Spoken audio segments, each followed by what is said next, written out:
influencer and also organizational influencer. She's the first female YouTuber in Thailand and also the content creators.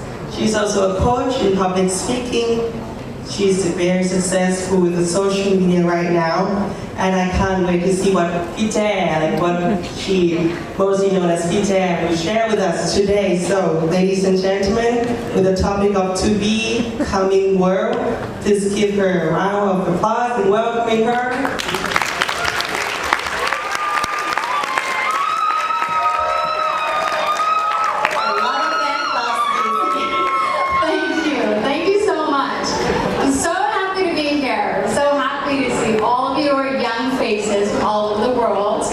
I've been told, actually I don't need this because I don't have any sort of presentation, but it's cool to hold, so I'll probably hold that, just be cool. So I've been told that there's so many of you that are coming from all over the world, so raise your hand if you're not from Asia Pacific. Oh, okay, so all of you are here, and if you're from Asia Pacific, raise your hand. I want to see your hands. Thank you so much. Well, first of all, welcome to Thailand. Are you having a great time here? Yeah? Having a great time in Thailand? Welcome. I'm Bon Jacobson, and as she just said, I am a social influencer. I'm a YouTuber. I'm a proud YouTuber. My content is mainly, well, it's just been evolving throughout the years. I've been on YouTube for 10 years. And I went from a really funny girl until today. I'm doing very lifestyle, homey, housewifey kind of content. And I'm really happy to be here today because isn't it exciting to be a part of something that is aiming to give to the world? Sometimes we're so busy taking from the world that we forget to give. So Isaac, all the credits to you for bringing us all here together because so we can share and then we can also talk and have a conversation about the world that we want to see. In 10 years' time, our grandparents might not be here anymore, but all of you most likely will still be here. In 20 years' time, our parents might not be here anymore, but you will still be here. In 30 years' time, I might not be here anymore, but you, young people, will still be here. So let's face it, as much as we know about the world today, we can kind of predict what the future is going to be like, but there's so much unknown that is coming our way. And we don't know what that is. There's so much unknown. And we know for sure it's coming our way. It's rapidly evolving. We don't know what that is, but it's coming our way. And that's the future. So I'm going to take you through 3 points in time of my life where I had to face some worldly change or digital shift. Those are very important parts of my life, and I would like to share that with you. So the first part of my life, in 1997, I was an exchange student in Oregon, USA. I remember that one day, I was sitting in a library at Hermiston High School. My high school was called Hermiston. I remember myself signing up for my first email account. And I named it heyzakyall@hotmail.com. Yeah, that's right. I had to make it sound cool because that was the coolest thing of that year. I mean, imagine 1997. That was 22 years ago. Email was so new. I remember thinking to myself, I'm so far ahead of all my friends in Thailand. I don't know what to do. I'm so cool right now.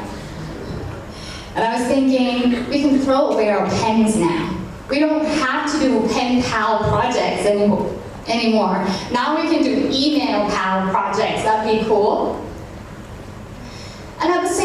I was so fascinated to be able, 1997, to be able to search for information from all over the world through Yahoo search. That's right, everyone, a Yahoo search. I mean, I know Google was not #1 search engine at the time, 22 years ago. In fact, it didn't even exist. Google, it's amazing. I didn't even have second thoughts about joining Facebook. It was just no one wanted to be left out. Everybody, it caught on like wildfire. And I remember that Facebook back then was so clean. It was just status and comment boxes. I mean, when I mean clean, there's no ads. Were you born in that era when there were no ads on Facebook? Yes? And at the time, there weren't even like button. There were no likes. People shared just to share. And then a little bit later on, when Facebook introduced the like button, it changed the world again. Why? Because instead of sharing just to share, now we share for likes. We share for other people to approve that what we do is good. We share for other people to approve that our experience is worth it. So before it was just very technological, now it's very emotional. Facebook is bringing technology and emotion together. And that's why I said it really changed the world. And then the third part of my life that I thought was a big change was in 2007. I was working in Australia. Anyone from Australia? Oh, hi, mate. You're right. I was working in Melbourne. My housemate, one of them was a makeup artist. Another one was a shop display expert. So of course, they would keep up with the latest. Okay? And I saw right in front of my eyes during that year that I was in Melbourne, that they shift from using the latest BlackBerry to iPhone. That's right. The world's first touchscreen smartphone. iPhone emerged. And imagine you putting a phone where you can call to a computer and to a camera. That's right. There it is, your iPhone. And imagine what that was like in 2007. It was like an out-of-body experience. Like how you talk email by Facebook, how you talk Facebook by iPhone. Now you can carry your Facebook around. And I think that's when the word social media really emerged, is when you can carry all these applications around with you. So we don't define generations by the year you were born anymore. Today we define generations by the technological and innovations. It's like the question, were you born before or after iPhone? You know, we don't ask each other, were you born before World War I or World War II anymore? Everything is all about technology. And as we're speaking right now, the world is evolving, and again, that unknown is evolving. And we don't know when it's going to hit us. Especially today I'm talking about culture. Once again, sorry I don't have any presentation, so if you're bored you can just add me on, on Twitter. So yeah, it changed our culture. How? How does it change our culture? Before, many, many years ago, when I go and travel, go to somewhere I'm not familiar with, when I get lost, I would get out of the car, I would find a local person to ask for direction. But today, as you all know, you probably got here via Google Maps.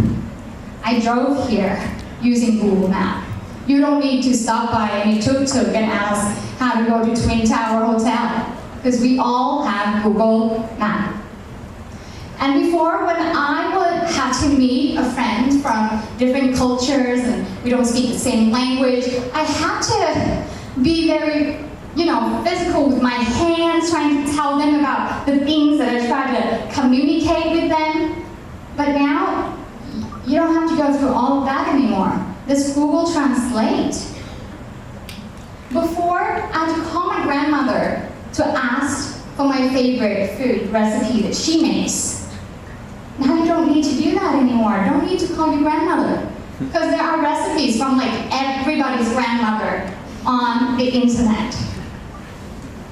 It really is changing our culture. We can't deny that. And of course, we are all here because of the internet. A lot of the Thais know about this event because they might have seen it on Twitter, or Instagram, or something else, and then they booked it, and then they paid online. Nobody's doing anything. Like, we don't need human contact anymore. Everything is so convenient. But you know what? The more convenient though, this generation that is ruling the online world is considered, it's been studied, that the Y generation and the younger ones are the most depressed generation. Back in my days when I was a high school girl, I've never heard of anyone being depressed. Okay, but now it's a norm. So, while we're thinking that the internet and the online world and all these technology and innovations are helping us, it is using us as well. How so? Why do you think there are screens from the first place? Any ideas? Why do you think there are screens in the world? For what? Have you ever asked yourself that? I have. And I came to the conclusion that screens is there to sell.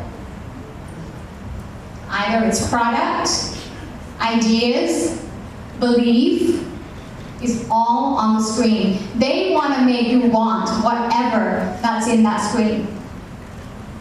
So when our generation cannot be separated, so dependent on the screens, we are stimulated all the time to want more and more and more. But in reality, we cannot fulfill all those needs. It's impossible. You cannot have all that you want. Some rich girl in here going, yes, I can. Not love, though. Not love. So the screens are there to sell us stuff. So here is where I come to the conclusion of my talk. Is for the world that is becoming, what do we do? How do we deal with this?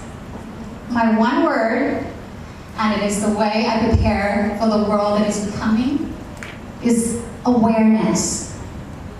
Imagine navigating the world without being aware of anything, just floating along. It's dangerous.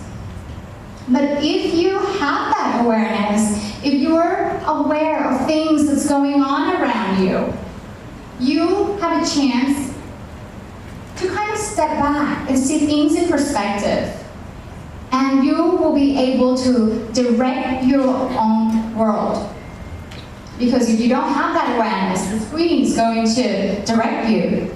The technology is going to use you to dust. So with awareness, you can eventually focus on what's important to you. So here I am, standing here, talking about awareness, and I truly believe that. And once again, I congratulate you to be a part of Isaac, because you're aiming to change the world. But I'd like to leave you with this. There was once a Buddhist monk was asked, who built the world? And he answered, you build your own world.